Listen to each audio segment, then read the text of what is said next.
Supreme court में आम इंतखाबात से मुतल्लिक केस की समाअत। अटॉर्नी जनरल ने अदालत को सदर से मुलाकात के मिनट्स पेश कर दिए। सदर के दस्तखत ना होने पर अदालत का इजहार तशवीश। अदालत ने कहा कि सदर से दस्तखत हो जाएं फिर केस सुनेंगे।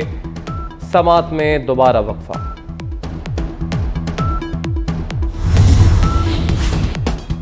जस्टिस इरफान सादत ने बतौर जज सुप्रीम कोर्ट हल्फ उठा लिया। चीफ जस्टिस पाकिस्तान काजी फाइजीसा ने जस्टिस इरफान सादत से हल्फ लिया। तकरीब में सुप्रीम कोर्ट के तमाम जजेस, अटॉर्नी जनरल और वकला शरीक हुए। जस्टिस इरफान सादत की तकर्री के बाद सुप्रीम कोर्ट में जजेस की तादाद 16 हो गई है।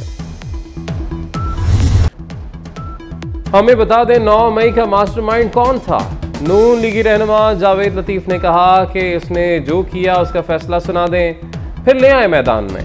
5 स्टार होटल की सहूलियात, करोड़ों की वर्जिश मशीनें दी जा रही हैं। हमें हाथ वाला पंखा भी दस्तयाब नहीं था। इसराइल का जबालिया कैंप पर 3 दिन में तीसरा हमला। इमारतों से जख्मियों और लाशें निकालने की भी मोहलत ना दी। इमदादी कारकुनों और एम्बुलेंसेस पर भी बम बरसा दिए। हमलों में 200 फ़लस्तीनी शहीद, 700 ज़ख्मी हुए। अब तक शहीद फ़लस्तीनियों की तादाद 9200 से ज़ायद हो गई। वाहिद कैंसर अस्पताल समेत गजा में निस्फ हस्पताल बंद। शाती कैंप में अक़वाम मुत्तहिदा के स्कूल पर भी हमला। स्कूल में हज़ारों बेघर फ़लस्तीनी पनाह गज़ीन हैं। इसराइल का गजा पर बमबारी का नया हौलनाक रिकॉर्ड। गजा पर 2 एटम बमों के बराबर बारूद बरसाया जा चुका। जंगी मुजरिम मुल्क का गजा में ममनुआ सफ़ेद फास्फोरस बमों का भी बेदरेग इस्तेमाल। अस्पतालों, स्कूलों, मसाजिद, पनागाहों, इमारतों पर हमले। इसराइल की मुसलसल वहशियाना बमबारी ने गजा को मलियामेट कर दिया। हज़ारों लाशें मलबे के ढेर में दबे होने का खदशा। मवासलात का निज़ाम तबाह और गजा का दुनिया से राब्ता कटा हुआ है। इसराइली बमबारी से तबाह मकानात की तादाद 2 लाख के करीब जा पहुंची। गजा पर सिहोनी बमबारी के जवाब में हिजबुल्लाह के इसराइली शहर पर रॉकेट हमले। अल-क़स्साम ब्रिगेड ने जिम्मेदारी कबूल कर ली। गजा में ज़मीनी जंग। इसराइली फोर्सेज ने 3 रोज़ में 20 फौजियों की हलाकत की तस्दीक कर दी। अल-क़स्साम ब्रिगेड ने शिमाली मगरबी गजा में मजीद 2 इसराइली टैंक और 10 गाड़ियां तबाह कर दी। इसराइली वज़ीर आज़म की तर्जुमान तल हेनरिक गलती से ही सही, ज़बान पर सच आ ही गया। अमेरिकी टीवी को इंटरव्यू में तल हेनरिक की ज़बान फिसल गई। कहा कि इसराइल गजा में किसी और को नहीं, सिर्फ सिविलियंस को निशाना बना रहा है। अमेरिकी वज़ीर ख़ारजा एंटनी ब्लिंकन आज इसराइल पहुंचेंगे। तर्जुमान व्हाइट हाउस के मुताबिक एंटनी ब्लिंकन इसराइली वज़ीर आज़म नेतन्याहू से जंगबंदी का मुतालबा करेंगे ताकि हमास की कैद से सिहोनी कैदियों को रिहा कराया जा सके और इंसानी इमदाद की फराहमी यकीनी बनाई जा सके।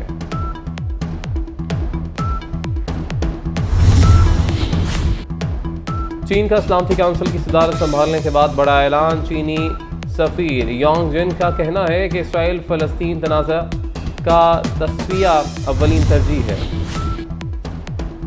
कराची में जमीयत उलमा इस्लाम की तूफ़ान अक्सा कॉन्फ्रेंस से हमास के सरबराह इस्माइल हानिया का वीडियो लिंक खिताब।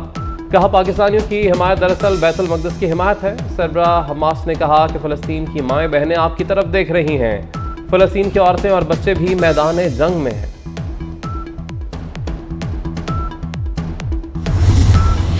वज़ीर आला पंजाब मोहसिन नकवी का रात गए घोड़ा चौक और नवाज शरीफ इंटरचेंज बेदियां अंडरपास मंसूबे का दौरा। वज़ीर आला को मंसूबों पर ब्रीफिंग दी गई।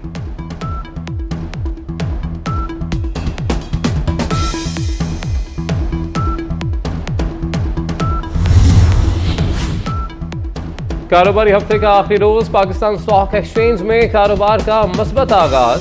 100 इंडेक्स 255 पॉइंट्स के इजाफे के साथ 52,912 पर ट्रेड हुआ।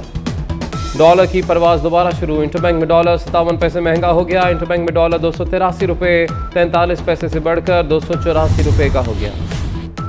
रायगढ़ में आलमी तबलीगी इज्तिमा का आगाज। मुल्क भर से काफिलों ने लाहौर का रुख कर लिया।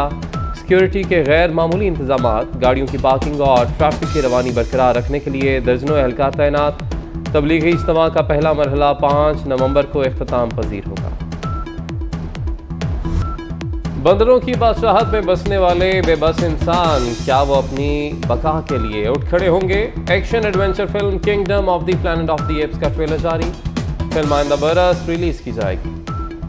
बुलबुले सहरा, रेशमा को मद्दाहों से बिछड़े 10 बरस बीत गए। रेशमा की आवाज का सहर आज भी बरकरार है। वज़ीर तिजारत और सनअत गौहर एजाज का कहना है कि मुल्की बरामदात को $3 अरब माहाना तक ले जाने का हदफ है। 5 माह में बरामदात में $2 अरब का इजाफा करेंगे।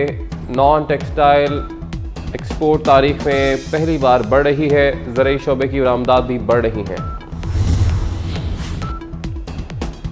लाहौर में मॉलटाउन के सरकारी स्कूल का हाल बेहाल, कमरा जमात से फर्नीचर गायब। वज़ीर आला अचानक दौरे के दौरान बरहम, खराब वाइट बोर्ड, पंखे बंद, रोशनी भी इंतहाई कम। ऐसे में कैसे पढ़ लेते हो? वज़ीर आला का बच्चों से सवाल। झूलते दरवाजे, खड़खड़ करती खिड़कियां, दीवारों पर जाले, क्लासरूम नहीं भूत बंगले के नजारे। मोहसिन नकवी बरहम, अफसरान को किबला दुरुस्त करने की वार्निंग।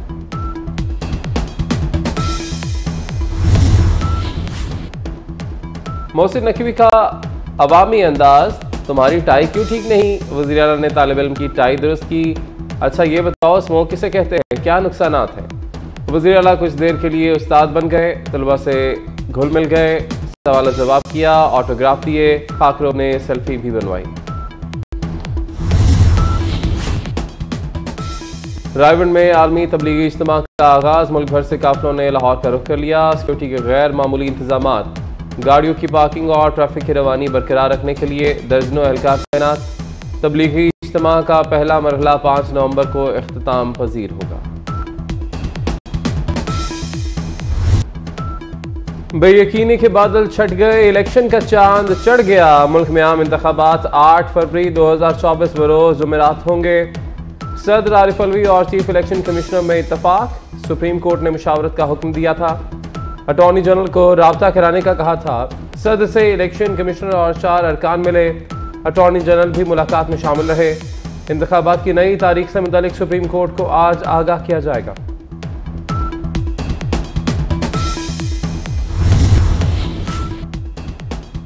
कराची में JUI का मार्च, मौलाना फजलुर रहमान का खिताब। कहा इसराइल गजा में जंगी जराइम का मुर्तकब हो रहा है। इसराइल के खिलाफ आवाज उठाने वालों को दहशतगर्द करार दिया जा रहा है। फ़लस्तीनी अवाम के साथ यकजहती का इजहार करते हैं। डॉक्टर फैसल सुल्तान की चेयरमैन PTI को स्लो पॉइजन दिए जाने के दावों की तरदीद। अडियाला जेल में चेयरमैन PTI से मुलाकात, तिब्बी मुआयना भी किया। मीडिया से गुफ्तगू में कहा कि चेयरमैन PTI ने खुराक से मुतालिक कोई शिकायत नहीं की, उनकी सेहत बिल्कुल ठीक है।